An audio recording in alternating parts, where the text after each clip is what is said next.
चूल्हा मिट्टी का और मिट्टी तालाब की और तालाब ठाकुर का। भूख रोटी की, रोटी बाजरे का, बाजरा खेत का और खेत ठाकुर का। ये पंक्ति मुझे क्यों पढ़ना पड़ रहा है, आपको बताने के लिए आए हैं। ये पंक्ति पूरे बिहार में चला, ये राज्यसभा में ये पंक्ति पढ़ी गई थी और ये कविता कवि ओम प्रकाश वाल्मीकि की है। ये चंद लाइनें राज्यसभा में पढ़ी जाती है और जिसका असर बिहार में पड़ता है। राजनीति होने लगती है, चर्चा होती है ठाकुरों का कुआं। आज हम बात करने के लिए आए हैं शिवहर संसदीय क्षेत्र की। शिवहर संसदीय क्षेत्र का कल मतदान था, छठे चरण का मतदान संपन्न हो गए हैं और उसी को लेकर आज आपके बीच में आए हैं। बहरहाल नमस्कार, स्वीकार कीजिए, मेरा नाम गुलशन कुमार हुआ और आप मगध टाइम्स के डिजिटल प्लेटफॉर्म के माध्यम से इस वक्त आप देख रहे हैं। ठाकुरों का कुआं राज्यसभा से गूंजी थी और गूंजते गूंजते बिहार की पगडंडियों में आ गई और शिवहर की गलियों में तो खूब गूंजा। यहां तक कि आनंद मोहन के बेटे चेतन आनंद जो शिवहर से विधायक हैं, उन्होंने अपने पेज पर लिख दिया कि ठाकुरों के कुआं में पानी लबालब भरा हुआ है और 4 जून के बाद हम शिवहर के लोगों को पानी पिलाएंगे। उसके बाद क्या, पूरे शिवहर में चर्चा का विषय हो गया। विपक्षी पार्टी राष्ट्रीय जनता दल से जो उम्मीदवार बनाए गए रेतु जायसवाल कूद गई और उन्होंने ठाकुरों को कुआं तक सुखाने की बात कर दी। 17 साल बाद आनंद मोहन जेल से रिहा होते हैं।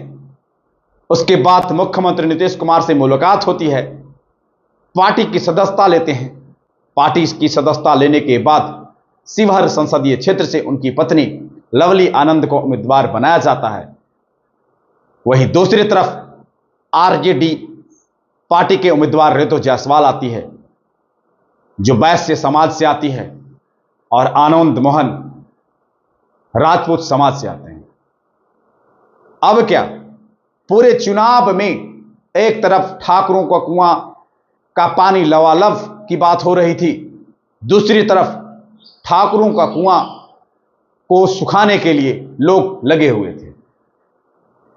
तेजस्वी प्रसाद यादव का कार्यक्रम होता है और तेजस्वी प्रसाद यादव को देखने के लिए लाखों लोग उमड़ जाते हैं और हमने कई लोगों से बात करते हैं तो साफ तौर पर कहा जाता है कि ठाकुरों का कुआं का हाल इस बार बेहाल है, ठाकुरों का कुआं सूखेगा।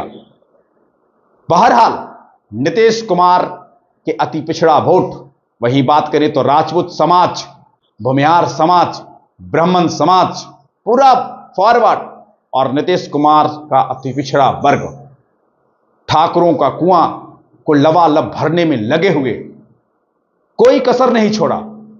अंतिम मतदान तक वोटिंग करते रहे और पूरा दमखम दिखाया। वहीं दूसरी तरफ 25% वोटरों की साधने की कोशिश तेजस्वी प्रसाद यादव के द्वारा की गई थी। शिवहर में 35% वैश्य वोटरों की आबादी है। कहीं कहीं उसे देखते हुए जाति कार्ड खेला गया था और एक तरफ सिंचाई, पढ़ाई, दवाई, शिक्षा, स्वास्थ्य की बात हो रही थी, बेरोजगारी की बात हो रही थी। दूसरी तरफ जय श्री राम और देश हित की बात हो रही थी। पूरा गूंजा, लेकिन बहरहाल ठाकुरों का कुआं जो है सुर्खियों में रहा। राज्यसभा में यह पंक्ति आरजेडी के सांसद, राज्यसभा सांसद मनोज झा ने पढ़ा था और तब से यह सुर्खियां बन गया था।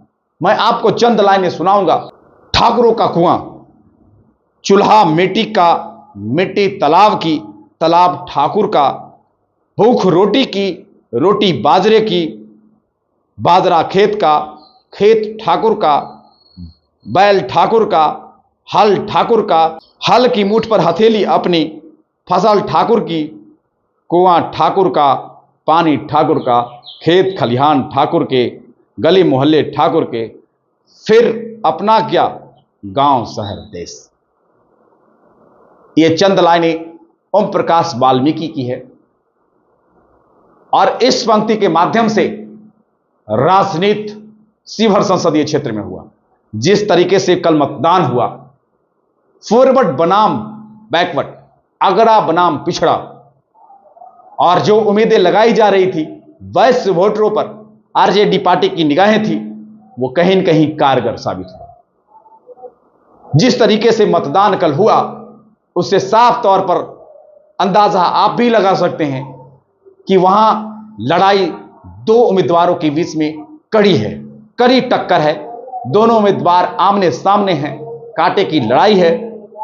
हां, जीत किसी पार्टी का हो, मार्जिन बहुत कम होंगे, मार्जिन बहुत कम होंगे।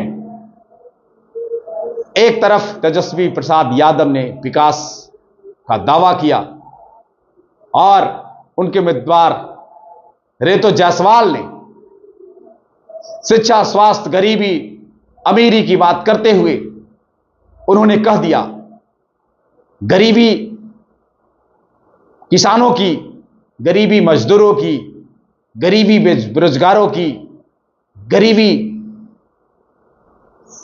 व्यापारों की, ये जो चंद लाइनें वो उत्तर में पढ़ते रह गई।